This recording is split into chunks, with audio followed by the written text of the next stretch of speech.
what you can see behind me, that is not a pond. That is a cow pasture. And that's how much the river that runs behind us is overflowing the banks.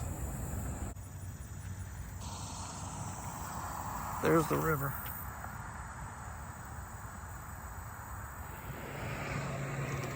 Just more example.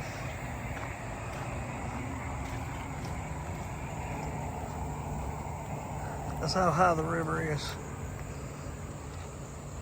It's literally like right under the bridge.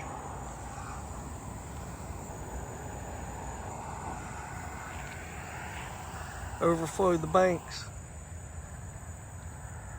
into the cow pasture.